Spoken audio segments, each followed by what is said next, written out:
Hello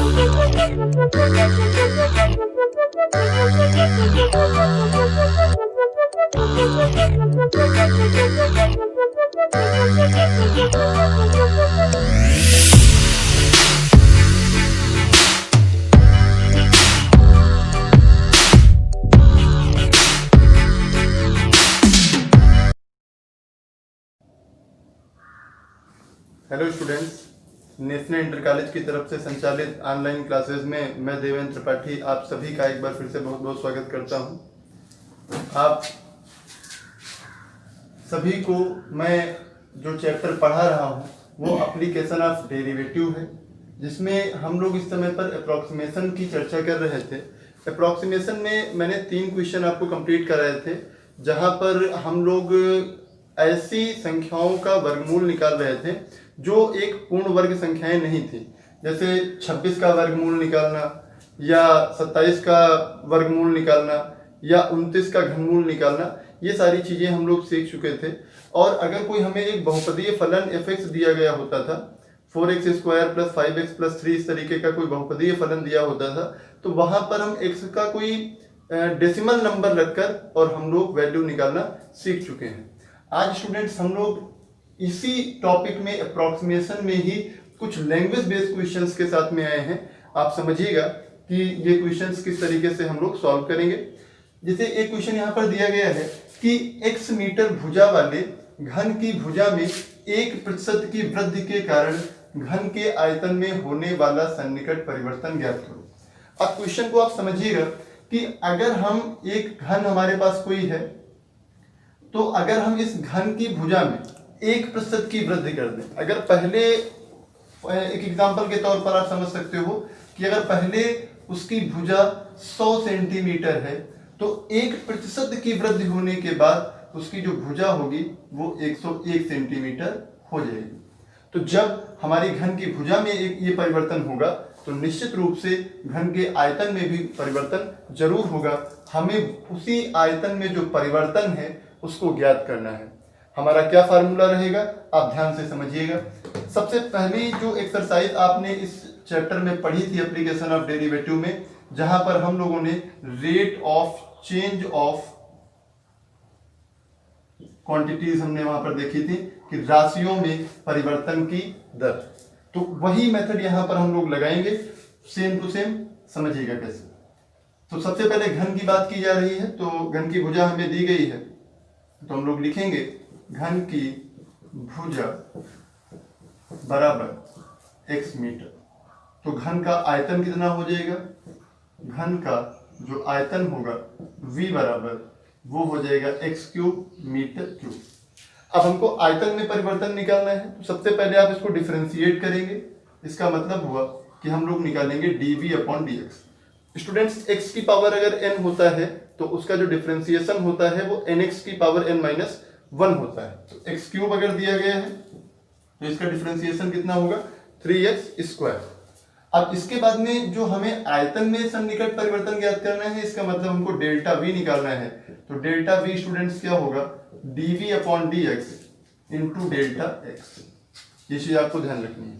अब dv/dx का मतलब हो गया 3x² इंटू डेल्टा x।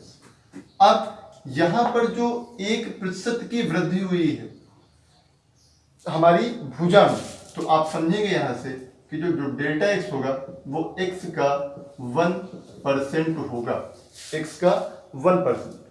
तो इसका मतलब ये हुआ कि 0.01 इंटू x। तो ये वैल्यू आप यहां पर रखें, तो ये हो जाएगा 3 इंटू 3x² इंटू 0.01x।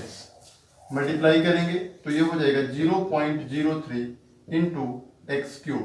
तो इस तरीके से जो हमारा आयतन में परिवर्तन निकल कर आया डेल्टा v वो हुआ 0.03 x³ और यही हमारा हो जाएगा मीटर क्यूब। अब इसके बाद में स्टूडेंट्स हम लोग जो अगला क्वेश्चन है हमारा वो हम देखते हैं। हमारा जो नेक्स्ट क्वेश्चन, x मीटर भुजा वाले घन की भुजा में 1% ह्रास के कारण घन के पृष्ठ क्षेत्रफल में होने वाला सन्निकट परिवर्तन ज्ञात करो। अब यहां पर हमें क्वेश्चन कुछ उसी तरीके का दिया गया है, हमारे पास x मीटर भुजा वाला एक घन है जिसकी भुजा में 1% का ह्रास हो गया, मतलब उसकी भुजा जो है वो 1% कम हो गई।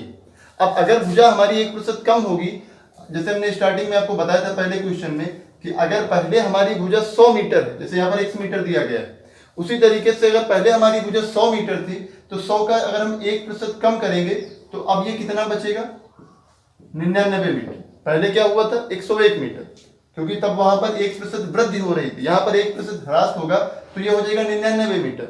इसी तरीके से हम यहाँ पर देखेंगे कि हमारी जो घन की भुजा है वो कितनी दी गई है आपको, x मीटर।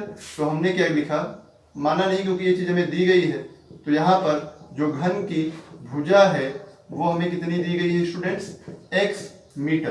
तो अगर हम यहाँ से डेल्टा x निकालना चाहें तो डेल्टा x कितना हो जाएगा, x का 1%। लेकिन स्टूडेंट्स आप ये बताएं कि x का 1% अगर हम केवल लिखेंगे तो क्या हमारा पिछले क्वेश्चन में और इसमें हम कैसे जान पाएंगे कि वृद्धि हो रही है या ह्रास हो रहा है। तो जब कभी भी वृद्धि दी गई होगी तो डेल्टा x जो होगा वो हमेशा पॉजिटिव होगा, और अगर यहाँ पर ह्रास हो रहा होगा, भुजा में कमी हो रही होगी, तो जो हमारा डेल्टा x होगा वो हम निगेटिव रखेंगे। ये बात आपको ध्यान रखनी है, ये कैसा होगा, निगेटिव होगा। अब इसके बाद में जो पृष्ठ क्षेत्रफल होता है घन का, वो पृष्ठ क्षेत्रफल होता है 6 गुणे भुजा स्क्वायर। इसका मतलब ये हो गया कि पृष्ठ क्षेत्रफल s जो होगा वो 6x स्क्वायर होगा। इसके बाद में जो काम हमको करना है वो क्या है, डिफरेंशिएशन हमको करना है, ds अपॉन dx निकालना है। तो ds अपॉन dx जो होगा वो हो जाएगा 6 into 2x is equal to 12x। इसके बाद में हम लोगों को निकालना क्या है, पृष्ठ क्षेत्रफल में होने वाला सन्निकट परिवर्तन। इसका मतलब हमें चाहिए डेल्टा x बराबर हो जाएगा ds upon dx into delta x। ds upon dx की वैल्यू कितनी है स्टूडेंट्स, 12x है, इंटू डेल्टा x की वैल्यू कितनी है, माइनस 0.01 इंटू x। मल्टीप्लाई कर दीजिए आप तो ये हो जाएगा माइनस का 0.12 इंटू एक्स स्क्वायर। अब चूंकि ये डेल्टा x है तो ये मीटर स्क्वायर हो जाएगा। तो ये हमारा परिवर्तन निकल कर आया है पृष्ठ क्षेत्रफल में। स्टूडेंट्स अब जो क्वेश्चन हमारे पास है वो ये है कि एक गोले की त्रिज्या 7 मीटर मापी जाती है। मतलब हमने एक स्फीयर है, हमारे पास एक गोला है, उसकी त्रिज्या हमने कितनी मापी है, 7 मीटर मापी है। अभी इसमें क्या है, 0.02 मीटर की त्रुटि है, मतलब इसका जो मेजरमेंट किया है वो एग्जैक्ट नहीं है, उसमें कुछ त्रुटि हमें दी गई है, और वो त्रुटि कितनी की है, 0.02 मीटर की। हमसे कह रहा है इसके आयतन के परिकलन में सन्निकट त्रुटि ज्ञात करनी है हमको। सेम क्वेश्चन है जैसा आप पहले लगा रहे थे, बस यहाँ पर अंतर ये हुआ कि गोले की त्रिज्या दी गई है। इसके पहले जो हमारे पास क्वेश्चंस थे उसमें हमने क्या देखा था कि हमें प्रतिशत दिया गया था कि कितने प्रतिशत की कमी हो रही है या कितने प्रतिशत की वृद्धि हो रही है। यहाँ पर हमें ऐसा कुछ भी नहीं दिया गया, हमें डायरेक्ट दे दिया कि इतने मीटर की कमी या इतने मीटर की वृद्धि, जो भी हो रहा होगा इसमें कुछ भी कंफर्म नहीं है। अभी माइनस नहीं लगा तो हम लोग अपना वृद्धि के हिसाब से ही चलेंगे। अब स्टूडेंट सबसे पहले यहाँ पर आपको क्या करना होगा, पहले 1 मीटर दे रखा था, यहाँ पर गोला है, रेडियस की बात कर रहा है, तो हम मानेंगे कि माना गोले की त्रिज्या r है, माना गोले की त्रिज्या r है। अब अगर गोले की त्रिज्या r होगी तो त्रिज्या में जो त्रुटि होगी वो डेल्टा r। तो हमने मान लिया कि गोले की त्रिज्या जो r है और त्रिज्या में जो त्रुटि है वो डेल्टा r है। तब हमें r कितना दिया गया है, r बराबर हमको दिया गया है 7 मीटर, तथा जो डेल्टा r हमको दिया गया है वो बराबर दिया गया है 0.02 मीटर। हमें क्या निकालना है, हमें आयतन की बात करनी है कि आयतन के परिकलन में तो माना गोले का आयतन v है, तब v इज इक्वल टू, अब गोले का आयतन क्या होता है 4/3 पाई गुणे त्रिज्या का होल क्यूब, इसका मतलब r क्यूब। हमको इसमें निकालना है जो सन्निकट त्रुटि होगी, तो इसके पहले हम क्या करेंगे, हम लोग इसका r के सापेक्ष डिफरेंशिएशन करेंगे। तो ये हमको मिल जाएगा 4π/3 into 3r square is equal to 4πr square. अब आप डेल्टा वी निकाल लेंगे, तो डेल्टा वी बराबर क्या मिलेगा students, dv upon dr into delta. तो dv अपॉन dr की वैल्यू कितनी है 4 pi R square into delta R की वैल्यू कितनी है 0.02। मल्टीप्लाई आप करेंगे और यहाँ पर स्टूडेंट्स आपको आर की भी वैल्यू पुट करनी है, तो 4 इंटू पाई की वैल्यू कितनी होगी 22/7। आर स्क्वायर का मतलब 7 गुणे 7 गुणे 0.02, ये 7 कैंसिल हो जाएगा। इसके बाद में इसका आप मल्टीप्लाई कर लें तो ये हो जाएगा 28 इंटू 22 इंटू 0.02। मल्टीप्लाई करेंगे तो यहाँ पर आ जाएगा 28 दूना 56 का 6, हासिल आएगा 5, 28 दूना 56 और 5 61 गुणे 0.02। इसके बाद में आप इसको फिर से गुणा करेंगे तो ये 32 12 और यहाँ पर आ जाएगा 12.32 मीटर क्यूब। यही हमारा आंसर है। इसके बाद में जो स्टूडेंट्स क्वेश्चन है वो ये है कि यदि fx बराबर 3x square plus 15x plus 5 तो f 3.02 का सन्निकट मान क्या होगा। हमारे पास 4 ऑप्शन दिए गए हैं 47.66, 57.66, 67.66 और 77.66। ये 4 ऑप्शन हैं। हमें इस क्वेश्चन को सॉल्व करके और जो सही विकल्प होगा हमारा उसको टिक करना है। तो स्टूडेंट्स देखिएगा हमारे पास fx जो दिया गया है वो दिया गया है 3x square plus 15x plus 5। अगर हम लोग इस फंक्शन को डिफरेंशिएट करें f डैश x निकालें तो ये हमको मिलेगा कितना स्टूडेंट्स 6x प्लस 15। अब इसके बाद में जो हमें वैल्यू निकालनी है वो क्या निकालनी है f 3.02। इसका मतलब ये हुआ कि यहाँ पर हमें x बराबर कितना लेना है 3 लेना है। हम लोग चर्चा कर चुके हैं इस तरीके के क्वेश्चन पर। और जो h हमने माना था वो h बराबर जो होगा वो 0.02 होगा। अब इसके बाद में हम लोग लिखते थे fx plus h is equal to fx plus hf dash x। तो यहां से स्टूडेंट्स fx प्लस h की अगर हम बात करें तो fx की वैल्यू कितनी है 3 है प्लस h की वैल्यू कितनी है 0.02 fx। अब fx का मतलब हो गया f3 प्लस h की वैल्यू कितनी है 0.02 है इंटू f डैश x का मतलब हो गया f डैश 3। इसका मतलब है आप समझिएगा बात को f3 अगर हम यहां से निकालना चाहें तो आप वैल्यू यहां पर भी पुट कर सकते हो या यहां पर भी आप लिख सकते हो।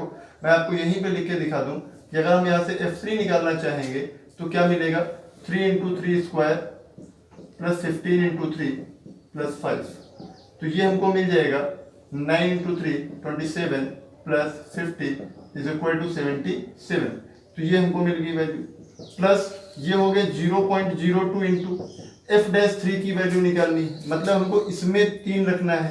तो यहाँ से अगर हम एफ डैश 3 निकालेंगे तो 6 इंटू 3 प्लस 15, तो ये टोटल कितना मिल जाएगा 18 प्लस 15 इज इक्वल टू 33। अब इसके बाद में इसको आप मल्टीप्लाई कर लें तो 77 प्लस ये मिल जाएगा 0.66 ऐड करोगे तो ये हो जाएगा 77.66। इसका मतलब होगा कि हमारा विकल्प कौन सा सही होगा, चौथा विकल्प अर्थात डी विकल्प। इसके बाद में स्टूडेंट्स जो क्वेश्चन हमें दिया गया है वो ये कह रहा है कि भुजा में 3% वृद्धि के कारण भुजा x के घन के आयतन में सन्निकट परिवर्तन क्या होगा। 4 ऑप्शन है हमारे पास 0.06 x cube metre cube, 0.6 x cube metre cube, 0.09 x cube metre cube या 0.9 x क्यूब मीटर क्यूब। अब स्टूडेंट्स यहाँ पर हमें क्या करना है, हमें घन की भुजा x दी गई है तो हम लोग लिखेंगे घन की भुजा बराबर x मीटर। अगर घन की भुजा x मीटर दी गई है तो हम घन की भुजा में जो परिवर्तन हो रहा है, भुजा में परिवर्तन वृद्धि हो रही है ये हम तो देख रहे हैं, लेकिन हम क्या लिखेंगे कि भुजा में जो परिवर्तन है, क्योंकि अगर उसमें ह्रास होगा तब भी तो वो परिवर्तन ही कहा जाएगा। बस डिपेंड क्या करता है, वृद्धि होगी तो पॉजिटिव रखेंगे, अगर ह्रास हो रहा होगा कमी हो रही होगी तो हम उसको निगेटिव कर देंगे। तो यहाँ पर डेल्टा एक्स जो है वो होगा x का 3%, तो x गुणे 3/100। तो ये वैल्यू हमें कितनी मिलेगी 0.03x मीटर। ये परिवर्तन हमने निकाल दिया। अब घन का आयतन v बराबर x क्यूब होता है, तो घन का आयतन v बराबर एक्स क्यूब। अगर यहाँ से हम इसका डिफरेंशिएशन करें तो dv अपॉन dx क्या मिलेगा स्टूडेंट्स, 3x स्क्वायर मिल जाएगा। अब हमको निकालना क्या है, हमको घन के आयतन में सन्निकट परिवर्तन ज्ञात करना है। इसका मतलब हमको डेल्टा v निकालना है। डेल्टा v किस तरीके से हम लोग निकालते हैं, dv upon dx into delta x। तो हम वैल्यूज पुट करेंगे यहाँ पे, तो dv अपॉन dx की वैल्यू कितनी है, 3x स्क्वायर है, इंटू डेल्टा x की वैल्यू कितनी है, 0.03 इंटू x। तो अगर यहाँ पर मल्टीप्लाई करें तो ये मिलेगा 0.09 x क्यूब मीटर क्यूब। और यहाँ से जो हमारा विकल्प होगा वो कौन सा होगा स्टूडेंट्स, तीसरा वाला जो सी विकल्प है वो होगा। इसके बाद में जो स्टूडेंट्स क्वेश्चन है वो ये है कि एक गोले की त्रिज्या 9 मीटर मापी जाती है जिसमें 0.03 सेंटीमीटर की त्रुटि है। इसके पृष्ठ क्षेत्रफल के परिकलन में सन्निकट त्रुटि ज्ञात कीजिए। अब स्टूडेंट्स यहाँ पर देखिएगा, ये जो सेंटीमीटर लिखा है ये नहीं होगा, ये मीटर ही होगा। अब इसके बाद में स्टूडेंट्स देखिएगा कि ये जो गोले की त्रिज्या दी गई है r बराबर हमको कितना दिया गया है, 9 मीटर दिया गया है। जो इस त्रिज्या में जो त्रुटि है इसका मतलब जो डेल्टा r है वो कितना दिया गया है, 0.03 मीटर दिया गया है।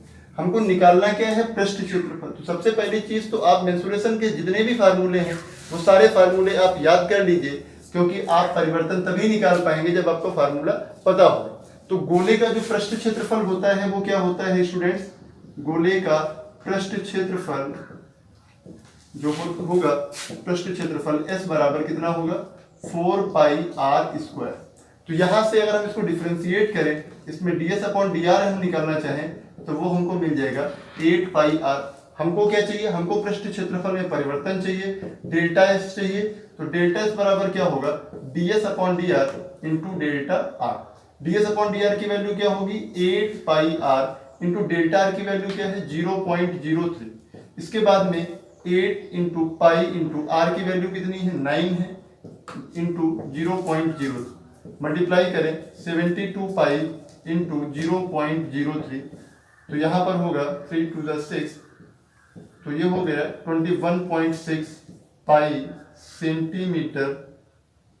Metre square.